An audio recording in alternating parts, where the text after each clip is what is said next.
Vous êtes à l'écoute d'Anthropodcast. L'Anthropode quoi ? L'Anthropodcast. Mais c'est quoi l'anthropologie ?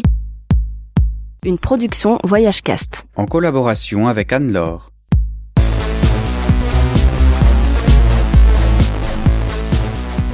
Bienvenue sur Anthropodcast numéro 13, je suis Jonathan et aujourd'hui je suis en compagnie d'Andrea et vous direz vous-même votre nom de famille qui est un peu compliqué.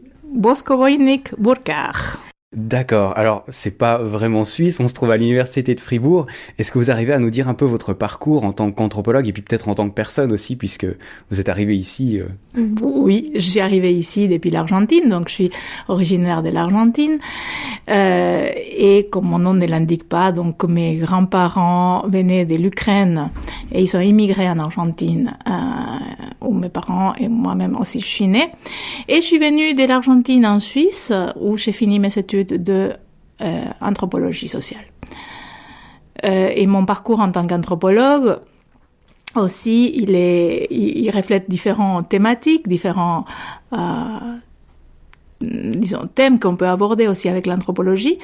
D'abord, pour ma licence, j'ai fait un travail sur les changements politiques, les conséquences des changements politiques en Bulgarie, suite au changement de 1989. Bon, je l'ai fait beaucoup plus tard, je l'ai fait en 1995. C'était pour voir que ça avait été les conséquences sur la société des changements politiques de 89 en Bulgarie.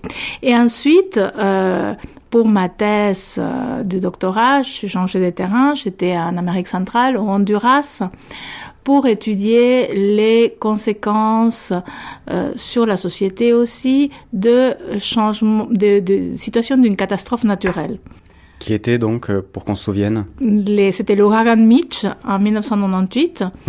Et voilà, donc j'ai étudié les conséquences de cette situation, donc de cet ouragan, sur la population au niveau de conséquences politiques, économiques, sociales, la question de la reconstruction aussi, de la reconstruction matérielle, mais aussi de la reconstruction sociale.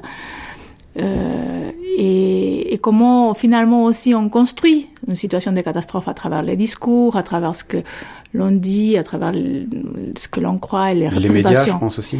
Oui, les médias aussi et les représentations aussi que l'on donne. Et les médias, justement, c'est quelque chose, c'est un élément très important dans toute catastrophe parce que finalement, c'est eux qui la communiquent, qui la font grandir ou pas, je suppose aussi. Aussi, oui. Ok, c'est intéressant et du coup j'ai cru comprendre un peu en lisant votre CV que vous vous étiez intéressé justement beaucoup à ces situations de catastrophes ensuite après, dans d'autres catastrophes. Dans d'autres catastrophes, oui, en fait par la suite on m'a souvent appelé un lien avec d'autres situations de catastrophes et notamment en 2012 quand on parlait de la fin du monde. Exactement, qui n'a pas eu lieu malheureusement. Qui n'a pas eu lieu, heureusement. Et donc on m'avait appelé pour participer à des conférences ou à des entretiens en lien avec la situation de fin du monde, enfin cette crainte de la fin du monde en lien avec des catastrophes, situations de catastrophes naturelles, d'origine naturelle ou autres catastrophes aussi. Et voilà, donc c'est dans ces contextes-là. Ouais, que votre sujet d'étude était important justement. Ouais. Exactement. D'ailleurs, il y a un excellent interview que vous pouvez encore trouver sur la RSR. J'essaierai de le mettre dans les notes du podcast, qui est intéressant justement sur 2012 où vous exprimez. C'est toujours intéressant de savoir plutôt socialement ce qui se passe que physiquement, parce que physiquement il s'est rien passé, mais socialement c'était intéressant. Mais socialement ça s'est passé beaucoup de choses. Il y a eu beaucoup de rencontres, de discussions, des conférences, des publications. Donc c'était très productif. Il faudrait qu'on en pense à parler sur Anthropodcast, mais là on voulait d'abord faire la base avant d'aller dans des sujets peut-être beaucoup plus précis comme ça. Actuellement, votre sujet de recherche, vous en avez particulièrement ou... Moi, maintenant je m'intéresse aux transformations de l'espace rural. C'est mon sujet actuel qui commence à m'intéresser voilà, donc particulièrement aussi dans différentes régions, mais aussi en Suisse, transformation de l'espace rural, comment l'espace rural devient de plus en plus un lieu de consommation et pas de production. Et donc de consommation pour le tourisme, par exemple, plus que de production agroalimentaire, si l'on peut dire comme ça. Surtout en Suisse, oui, je pense ça. En Suisse, ça c'est pas mal. Ouais. Donc on a commencé à faire quelques recherches petites, donc d'exploration. On est dans une phase d'exploration pour l'instant. Eh ben c'est intéressant, on est impatient de savoir ce qui va sortir de ces études-là. Alors durant ces 4 prochains épisodes, ou dans celui-ci, on va parler un peu de Malinowski au début, qui est-ce qu'il était et qu'est-ce qu'il a apporté à l'anthropologie. Dans le prochain, dans le numéro 14, on parlera là du journal de Malinowski que les anthropologues connaissent beaucoup, mais qui est vraiment un point intéressant. Puis dans les 2 suivants, on parlera de l'observation participante, puisque dans vos cours que vous donnez à l'université, vous donnez justement des cours sur l'observation participante. Oui, actuellement, je donne un cours sur, pas l'observation participante, mais de manière générale, les méthodes qui peuvent être utilisées en anthropologie sociale. Lorsqu'on fait une recherche sur le terrain, lorsqu'on fait une recherche anthropologique, quelles sont les méthodes qu'on peut utiliser pour recueillir les données? Parce que chaque discipline a sa manière de recueillir des données, avec quelles sont les données qui vont être analysées, qui vont être étudiées pour notre sujet de recherche. Et donc, dans ces cours-là, je donne différentes méthodes qui peuvent être justement appliquées, utilisées. Entre autres, l'observation participante, qui est la méthode spécifique, disons, de l'anthropologie sociale, mais dont c'est pas seulement l'anthropologie sociale qui l'utilise, il y a d'autres disciplines aussi qui l'utilisent.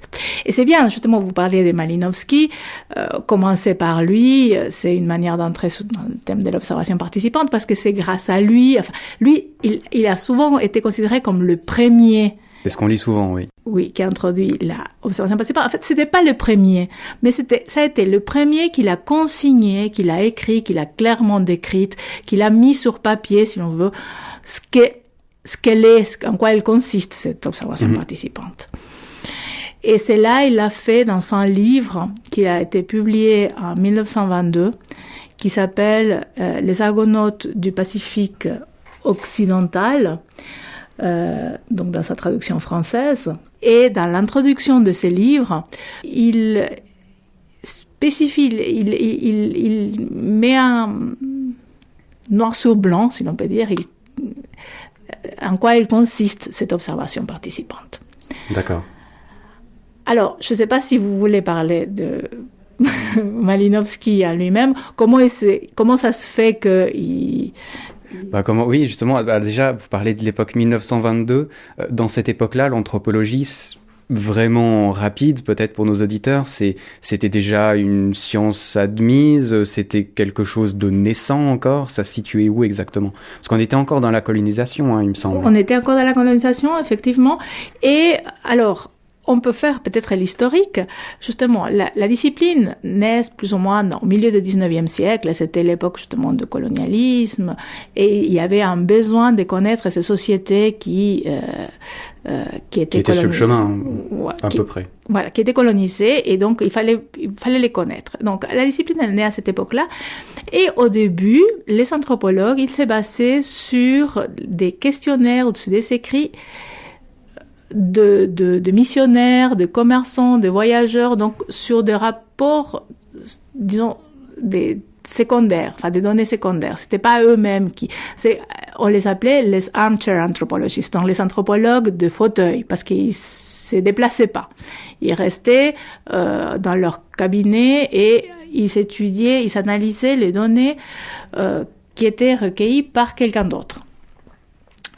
Et ça, c'était tout au long du 19e siècle. Ensuite, ils se sont aperçus que ces rapports, ils étaient quand même biaisés, que le missionnaire, il avait certaines intentions justement de christianiser ou de évangéliser ces personnes. Donc, que les rapports qui s'écrivaient, ils n'étaient pas tout à fait, ils étaient biaisés. Et alors, ils se sont dit, non, il faut qu'on aille nous-mêmes sur le terrain poser ces questions, donc faire ces questionnaires. Ces rapports étaient basés sur des questionnaires. Donc, c'était des questionnaires qui étaient écrits avec des manuels. Donc, on parle toujours du 19e siècle. Il y avait des manuels où il y avait toute une série de questions de ce qu'il fallait observer. Mais c'était fait après coup, le voyageur savait à l'avance qu'il allait avoir à répondre à ces questions. Est-ce que, par exemple, si je disais à l'époque je vais voyager quelque part en Afrique, on me donnait un questionnaire, je le remplissais, ou alors c'était après, je rencontrais un anthropologue, il me disait ah tiens, j'aimerais des infos. Non, je pense que certains partaient déjà avec les questionnaires. D'accord, parce que sinon c'est compliqué quand même, j'imagine. Oui. Non, ils partaient avec ces questionnaires, ils partaient avec ces manuels, et ils remplissaient, donc c'était à l'intention de voyageurs, et donc ils partaient déjà, il y avait des expéditions qui étaient organisées aussi, donc il y avait déjà pour certains, c'était bien organisé, donc surtout ces expéditions où il y avait peut-être pas seulement, mais il y avait différentes sortes, il y avait des expéditions où il y avait différents scientifiques qui étaient réunis aussi, qui allaient observer différents phénomènes, différentes choses, donc aussi au niveau de la biologie, je pense de la botanique, par exemple. Voilà, oui. Donc différentes disciplines qui faisaient partie de ces expéditions, ou bien les voyageurs, ou bien les commerçants, ou bien les missionnaires. Donc, il y avait, qui étaient sur place. Et surtout, on pensait qu'avec les missionnaires, on pouvait bien compter sur leur rapport, parce qu'ils connaissaient la langue, par exemple, de la région, donc ils pouvaient bien communiquer avec les gens. Et... Oui, c'était la première chose logique à faire, je suppose, avant d'aller là-bas. Enfin, ça semblait logique de demander à des gens qui connaissaient bien. Oui. Voilà. Et donc, on utilisait ces rapports-là qui étaient écrits pour que les anthropologues ils utilisaient.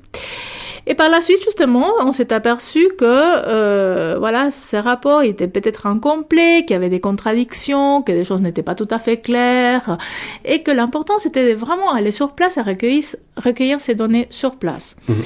Alors, ils ont commencé à se déplacer, les anthropologues, mais ils restaient sur la véranda. Donc, on est passé des anthropologues des fauteuils à des anthropologues de véranda. Donc, parce qu'ils restaient dans la véranda des missionnaires ou disons, des blancs qui étaient sur place. Ouais, et ils allaient pas vraiment au contact de la population ou se balader dans les villages. Voilà, non. Ils restaient dans la véranda, ils faisaient venir peut-être des informateurs, donc des gens de la population, ils leur interrogeaient. Donc la différence était que les questionnaires, ils étaient faits par les anthropologues eux-mêmes sur place. Donc ils pouvaient peut-être aller plus dans les détails ou préciser certaines choses peut-être. Peut-être oui, mais voilà. Donc la différence, c'était qu'ils se sont déplacés, ils étaient allés sur place. Ils les faisaient eux-mêmes. Et ensuite, justement, on arrive à Malinowski, qui se rend compte que des fois, ce qui est dit, n'est pas tout à fait ce qui est fait, et que l'observation devient très importante et qu'elle devient fondamentale. Et alors, il dit qu'il faut aller vivre avec les gens, il faut aller vivre dans les villages, installer sa tente au milieu du village et participer à la vie quotidienne. Donc, aller à la pêche avec les gens, leur voir comment est-ce qu'ils font du commerce, comment est-ce qu'ils pratiquent leurs rituels, comment est-ce qu'ils font des échanges. Voilà. Donc, et pour cela, la seule manière d'avoir ce type d'informations-là, c'est de vivre avec les gens. Donc, sortir de la véranda. Il a beaucoup critiqué justement ces anthropologues de véranda pour dire, non, ce qu'il faut, pour la meilleure manière de faire de l'anthropologie, c'est de s'installer au village et de participer avec les gens. Et c'est là qu'il consigne ensuite dans cette introduction des Argonautes, où il dit clairement il faut se couper le plus possible de la société des Blancs. Exactement. Il faut apprendre la langue. Et il l'a fait d'ailleurs, lui. Il a su plusieurs langues, de ce que j'ai lu en tout cas. Oui, il avait pris la langue. Bon, après, on va discuter quand on parlera du journal. Voilà, exactement. C'est ça qui est intéressant. Mais il l'a quand même fait. Il a quand même appris des langues, il me semble. En tout cas, dans les Tobians, il me semble. Oui. Donc, il a appris des langues. Donc, et puis, il a pu échanger. Et donc, il a explicité. Donc, il faut rester aussi longtemps. Donc, pas juste quelques semaines ou quelques mois. Il faut, pour faire un bon travail de terrain, il faut pouvoir rester au moins 2 ans, entre 1 année et demie et 2 ans, et participer à la vie de la population que l'on veut étudier. Parce que c'est qu'il préconise, donc dans cette introduction aussi, c'est que l'importance qu'il veut faire l'anthropologue, c'est connaître le point de vue de l'indigène, donc son point de vue de son monde. Donc d'après, on peut peut-être chercher la citation elle-même, donc c'est à la fin de cette introduction, il dit ce qui nous intéresse, c'est connaître leur point de vue de leur monde. Et donc pour avoir cela, il nous faut participer à cette vie-là. Donc il faut être sur place, il faut discuter. Et comme ça aussi, c'était ce qui propose, ce qui est intéressant, ce qui a ensuite ça s'est développé avec l'idée de l'observation participante, c'est qu'on a deux types d'informations. Avec l'observation et la participation, on voit ce que les gens font. Et avec les entretiens, quand on parle avec les gens, on peut savoir ce qu'ils pensent. Donc ce sont des données complémentaires qui sont essentielles pour le travail d'un anthropologue, c'est de voir ce qu'ils font et ce qu'ils pensent sur ce qu'ils font. Il dit, justement à la fin de cette introduction sur l'observation participante, enfin sur la méthode, dans le livre de Les Argonautes du Pacifique occidental, il parle du but final d'un ethnographe qui je le cite, ce but est en bref de saisir le point de vue de l'indigène, ses rapports avec la vie, de comprendre sa vision de son monde. Et là, il souligne ça et son. Donc c'est ça qui intéresse justement l'anthropologue. Enfin, d'abord l'ethnographe quand il recueille les données, et qu'ensuite ils seront analysés par l'ethnologue ou l'anthropologue. Okay. Donc les différences, je pense que vous les saviez déjà. L'histoire de Malinowski, c'est qu'il se trouve coincé. Donc il était en 1914 en Australie pour une conférence et la Première Guerre mondiale éclate. Et il était citoyen, donc il était d'origine polonaise. Et à l'époque, il se trouve qu'il ne pouvait pas rentrer en Europe. Donc, il était en Australie en 1914. Donc, en fait, son parcours était qu'il avait été il est parti de la Pologne. Enfin, il était parti à Londres. C'est là où il a fait ses études, sauf erreur. Il a fait une partie... Ou je sais pas. D'un coup, j'ai un doute en vous le disant, mais... La légende dit que c'est un suivant une femme qui se rend à Londres en 1910, où il devient un postgraduate student, donc à la London School of Economics. Ok, donc il avait déjà étudié avant. Il avait déjà étudié avant. Et en 1914, lui, il quitte Londres pour aller faire du terrain en Océanie. Mais comme la guerre, il éclate, et comme il est un ressortissant, il était autrichien, parce que la Pologne faisait partie de l'Empire austro-hongrois. Donc il était considéré comme un ennemi, il ne pouvait pas rentrer en Europe. Et c'est pour ça qu'il se trouve un peu coincé dans cette région-là, en Océanie. Il est forcé de rester dans la région. Il va être assigné à résidence en Australie. Donc voilà. Et en fait... il va cependant avoir l'autorisation d'aller travailler en Nouvelle-Guinée, sur les archipels avoisinants. Donc, bien, il avait quitté la Grande-Bretagne pour faire des terrains, mais on ne savait pas, on ne peut pas savoir s'il avait l'intention de rester forcément là, voilà. Ou de rester si longtemps non plus. Et en fait, ce qu'il a fait, c'est tirer le meilleur parti possible de cette sorte d'emprisonnement. Donc, il était en quelque sorte resté prisonnier dans cette région-là. Et on peut dire qu'il a tiré le meilleur parti de cette... de cette situation qu'il n'avait pas choisie, finalement. Voilà, oui. Et donc, c'est des situations de rester sur place de manière forcée, qui, grâce à cela, il a pu développer par la suite cette méthode. C'est intéressant, il l'aurait pas forcément fait si... Enfin, on ne sait pas. On ne sait pas, c'est qu'on ne peut pas savoir. Donc, la situation était que, il devait rester sur place. Et voilà, il a profité, on peut dire comme ça, pour développer cette méthode. Donc, de rester... Quand il dit, donc, il faut rester suffisamment longtemps sur le terrain, en fait, c'était une conséquence de ce qui lui était arrivé. Ouais. Il est resté combien de temps là-bas, vous le savez Alors, en tout cas, il a séjourné au Trobriand de 1915 à mars 1916, et puis entre les 17 aussi et 18.